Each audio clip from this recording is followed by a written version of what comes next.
Vamos começar mais uma videoaula e hoje nós vamos falar da região norte do Brasil.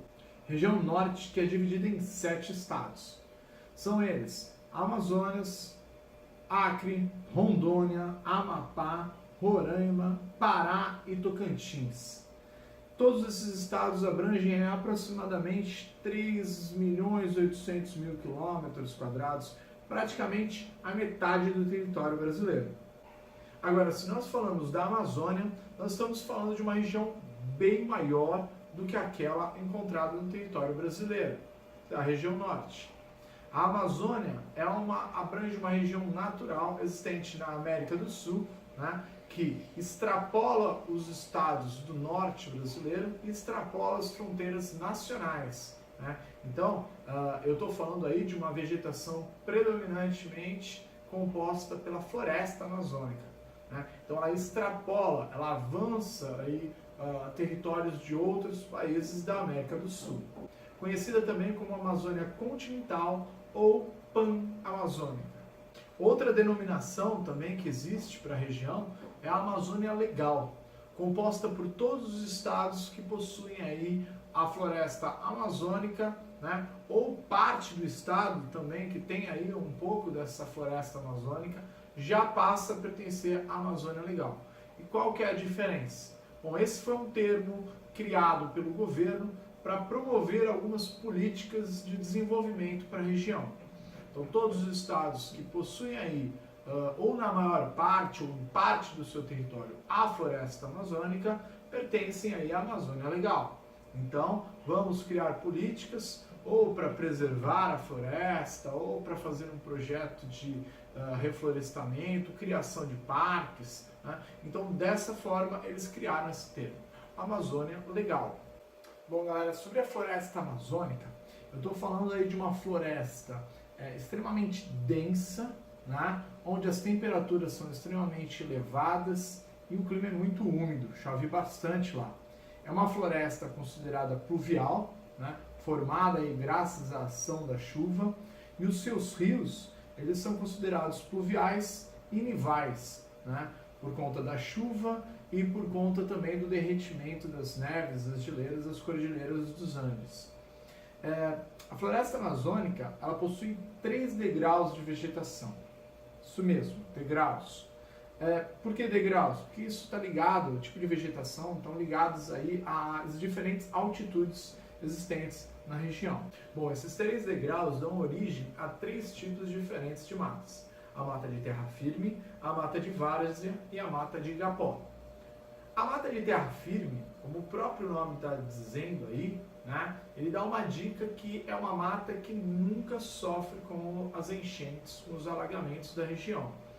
Então, está localizado numa altitude mais elevada, as árvores são de grande porte, né, e com essas árvores de grande porte, eu tenho também a copa delas, aquela parte lá de cima, onde tem a vegetação, as folhas, os galhos, as copas elas se fecham, são muito unidas. Isso faz com que as áreas mais baixas, próximas ao solo, se tornem mais úmidos e escuros.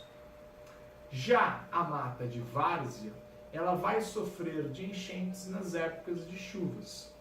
Eu tenho lá tipo de árvores como seringueiras e cacaueiros. A mata de igapó está junto aí aos rios e vive sempre alagada. Né? É comum plantas aquáticas, como o caso da Vitória Régia. É no Igapó, na região norte, que eu encontro um dos maiores arquipélagos fluviais do mundo, o arquipélago de Anavilhanas. Lá, uma região protegida por lei, né, que acabou se transformando numa estação ecológica de Anavilhanas. Agora, como diferenciar esses 3 tipos de vegetações? Tudo bem, tem a questão da altitude, uma está sempre alagada, a outra alaga de vez em quando, mas como não confundir uma com a outra na hora de uma prova, na hora de um teste? Aí vai o pulo do gato.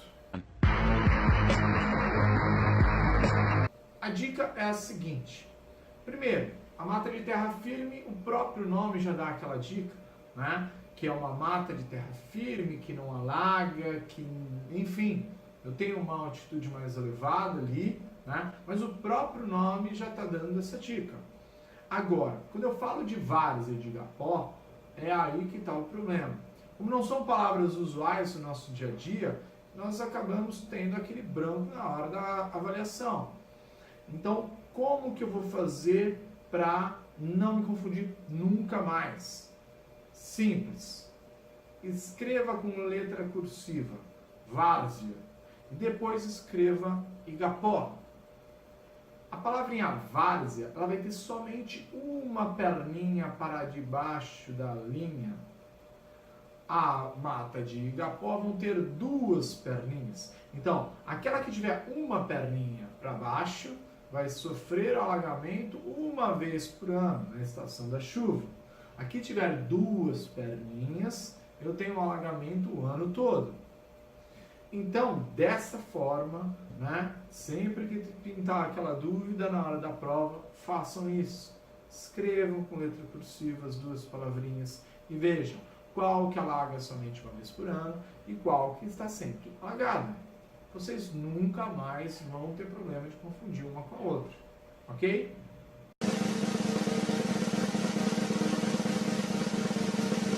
Bom, galera, vamos para o nosso momento de descontração para dar uma aliviada na aula de hoje. A professora chega para o Joãozinho e faz a seguinte pergunta: Joãozinho, se eu tiver 5 laranjas numa mão e 6 laranjas na outra, quantas eu tenho no total? O Joãozinho, olhando, responde: eu não sei, professora, mas que você tem mãos bem grandes, tem. Entenderam? Tem mãos bem grandes. 5 e 6. Entenderam? Ok. Bom, então vamos tentar outro. O Joãozinho, chegando da escola, muito triste, com lágrimas nos olhos, fala para a mãe: mãe, estão rindo de mim na escola. Falam que eu sou muito distraído. E ele escuta a seguinte resposta: Joãozinho, sua casa é do outro lado da rua. Entenderam? O outro lado da rua? Não. Bom, outras formas de vegetações também compõem a região norte, como é o caso do Cerrado, que pega boa parte ali do Tocantins, né? E os manguezais, que pegam Pará, Amapá, regiões próximas ao litoral. Bom, ficou constatado também que apenas 14% do solo da floresta amazônica, né, se trata de um solo rico em nutrientes. Os outros 86% são solos pobres em nutrientes, né, destinados às plantas. A floresta amazônica, ela sobrevive aí, em grande parte da serrapilheira, que é uma camada bem fina, né, de nutrientes compostos por restos de galhos em decomposição, de folhas, mesmo de animais mortos, né, que acabam aí gerando nutrientes para aquele solo. Bom, agora vamos falar um pouco sobre a hidrografia da região norte.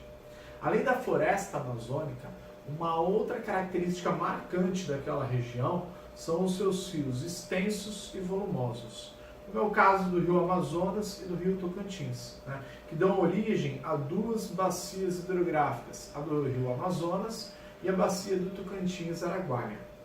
A do Amazonas desembocam em rios que vêm aí de regiões das áreas norte, oeste e sul do Brasil, né? Principalmente ali da região centro-oeste. Muitos rios nascem na região centro-oeste do Brasil e em outros países.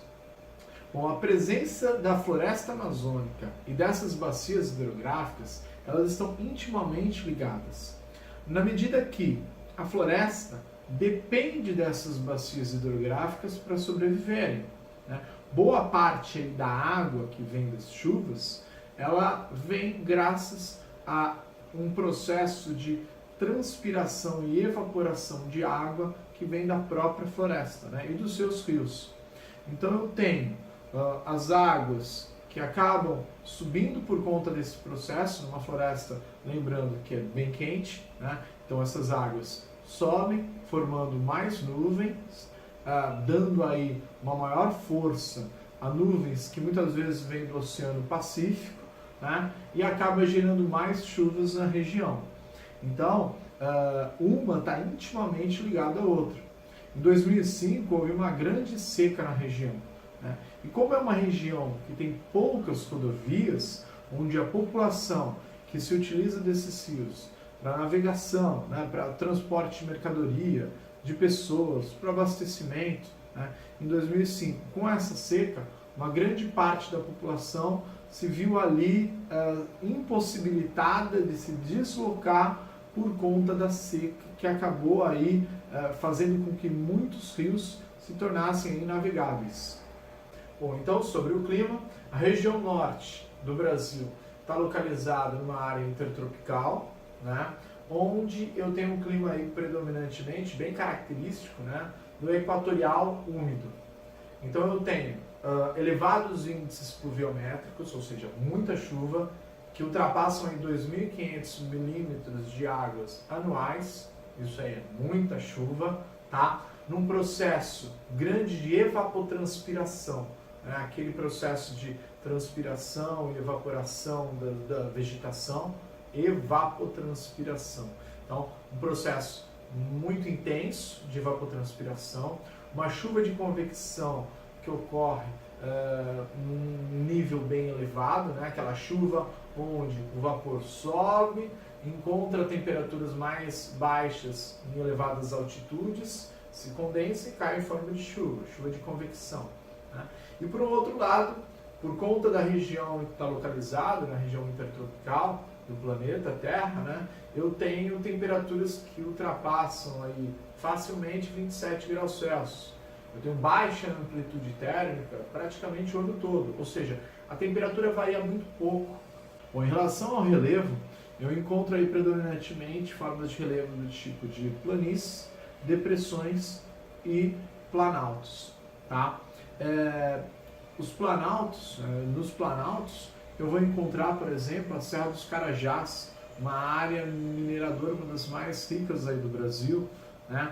Mas, apesar de ter aí baixas altitudes na região, é lá também que eu vou encontrar o maior ponto, né? Ponto mais elevado do Brasil, é o Pico da Neblina, com quase aí 3.000 metros de altitude. Ok?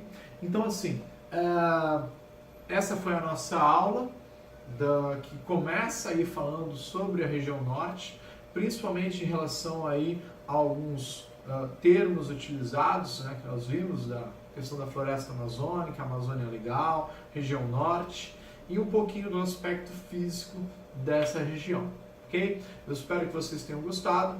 Se gostaram, deixem aí um like e se inscrevam no canal, ok?